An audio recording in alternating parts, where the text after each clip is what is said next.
এই নারিকেল গাছগুলোর উপরে আপনারা যে দানবের মতো জিনিসটা দেখছেন আকাশে, এটা হচ্ছে আমাদের মিল্কি ওয়ে গ্যালাক্সি।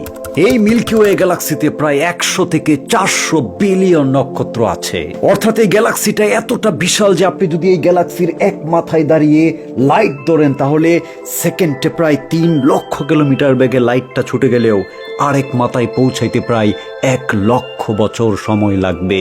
কিংবা ধরুন আপনি যদি পৃথিবীতে যে রকেটগুলো আছে এরকম একটা রকেট দিয়ে এই গ্যালাক্সিটার এক মাথা থেকে আরেক মাথায় যেতে চান এবং আপনার রকেটের স্পিড যদি হয় ঘন্টায় 1 লক্ষ কিলোমিটার, তারপরেও আপনার প্রায় 100 কোটি বছর সময় লেগে যাবে এই গ্যালাক্সির এক মাথা থেকে আরেক মাথায় গিয়ে পৌঁছাতে।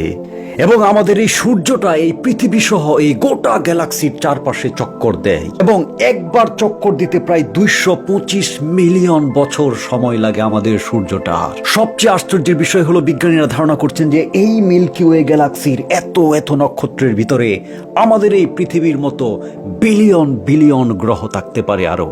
অর্থাৎ এই মিল্কি ওয়ে গ্যালাক্সি এতটাই বিশাল যে আপনি যদি রকেট কিংবা আলোর গতি বাদ দিয়েও নর্মাল যে বিমানগুলো চলাচল করে, যেটা দিয়ে আমি বাংলাদেশ থেকে জার্মানি এসেছি, এই ধরনের একটা বিমান দিয়ে আপনি যদি এই গ্যালাক্সির এক মাথা থেকে আরেক মাথায় যেতে চান, ক্রস করতে চান, তাহলে আপনার প্রায় 10 বিলিয়ন বছর সময় লেগে যাবে।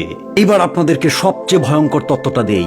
এইটা হচ্ছে মাত্র একটা গ্যালাক্সি এই মহাবিশ্বে যেটাতে আমরা আছি। এইরকম প্রায় ট্রিলিয়নস গ্যালাক্সি আছে এই মহাবিশ্বে, যেটাকে এখন পর্যন্ত আমরা কিছুটা জানি।